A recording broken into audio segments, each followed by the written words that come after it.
Kama unafuga kuku wa kienyeji, basi swala la kuwapunguza manyoya au mbawa zao ni la muhimu sana. Kwa sababu kuku hawa wanakuwa active sana, yani wana nguvu na wanakuwa na uwezo wa kukimbia au kuruka mbali. Sasa kuwapunguza manyoya au kukata mbawa zao kuna faida kadhaa. Kwa kifupi kabisa nakutajia hapa. Faida ya kwanza ni kuzuia asitoroke. Kwa wale ambao wanafuga kuku katika eneo ambalo wamezuia lenye uzio, lakini pia kuna mabanda ya kufunga ambayo yapo wazi sehemu za juu, ni muhimu sana kuwapunguza mabawa kuku hawa ili wasiweze kuruka fence na kukimbia eneo ambalo umewafungia. Lakini pia faida ya pili ni kwamba kuna baadhi ya kuku, kuna aina fulani ya breed za kuku ambazo zinahitaji sana kunyolewa kwa sababu mabawa yao yatazuia baadhi ya functions. Kwa mfano, kuna aina ya kuku huwa wana mikia mikubwa sana na hivyo kusababisha washindwe kupandwa vizuri na majogoo. Hivyo kuya clip au kuyakata husababisha utendaji mzuri wa function zao za kawaida.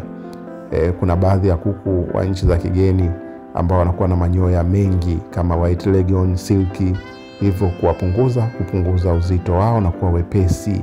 Lakini pia kuna kuku wengine wanakuwa na manyoya mpaka kwenye sehemu za macho, hivyo kuya clip ni vizuri kwa kumwezesha kuona. Lakini faida ya tatu ni kwa ajili tu ya kumpunguzia hatari.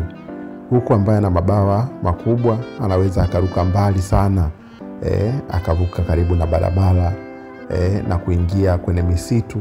Hivyo ni rahisi kumzuia asikaribie barabara wala misitu ya mbali kwa sababu tu kuna viumbe au ajali za barabarani.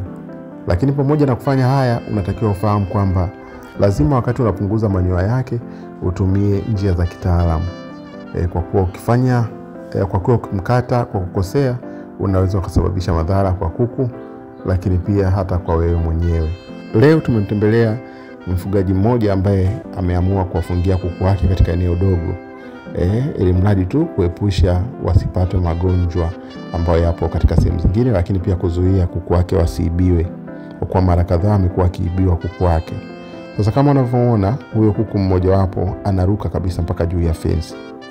Alikuja kutuomba ushauri na tumeamua kumtembelea, na kwake tumegundua kuwa kuku wake wengi sana hajawakata mbawa, ndio maana wana uwezo wa kuruka fence na kuruka nje. Sasa leo tunafundisha kutumia sample ya shamba lake, jinsi ambavyo hata wewe unaweza ukawapunguza mbawa au manyoya kuku wako. Vifaa vya kutumia, hakikisha kwanza kabisa unakuwa na mkasi. Mkasi mdogo au mkasi huu wa kukatia nguo na vitambaa ndio ambao tutaenda kutumia kuwakata kuku wako. Watu ambao hawafahamu huwa wanawavuta, lakini kumbuka kabisa kuvuta nyoya la kuku ni sawa na wewe unavuta nywele yako. Ni maumivu makali, lakini pia yanaacha kidonda ambacho kinaweza kaingiliwa na bakteria, hivyo kusababisha magonjwa kadha wa kadha kwa kuku wako. Hivyo usivute manyoya, tumia mkasi kukata. Sasa hapo tunamkamata kuku mmoja mmoja, lakini tunakata. Jinsi ya kukata, hakikisha kabisa unafahamu jinsi ambavyo bawa la kuku limealign. Kuku ana vidole kila kimoja kwenye bawa moja. Ukikata vibaya unaweza ukajikuta umekata kidole chake na kusababisha maumivu na kukutwa na zile hasara ambazo zinamkuta mtu ambaye ananyonyoa manyoya ya kuku kwa kuyavuta. Kwa hiyo kukata inabidi ukate taratibu huku ukiwa unajua kidole cha kuku kipo wapi. Tuna spread bawa kama unavyoona hapo, alafu tunapitisha mkasi hasa katika layer ya juu kabisa ya manyoya. Kuna manyoya ya kuku ambayo yanamwezesha kuruka, hayo hapo yanaitwa flight feathers. Hayo ndo ambayo tunakata. Kukata manyoya yote ya mabawa ni kusababisha kuku ashindwe kufunction kikawaida. Tunataka aweze kuruka, lakini sio kuruka fence au urefu mkubwa. Kwa kuku hawa wanalala sehemu ya juu, kawekea miti, hivyo tunakata hapo ili aweze tu kuruka sehemu ndogo. Kwa hiyo kama unavyoona tunakata bawa la kwanza, lakini pia tunaenda kukata bawa la pili. Lakini pia kama unavyoona ni kazi kubwa, lakini hii faida yake ni kwamba mabawa yataota taratibu tu kwa muda tukiapa.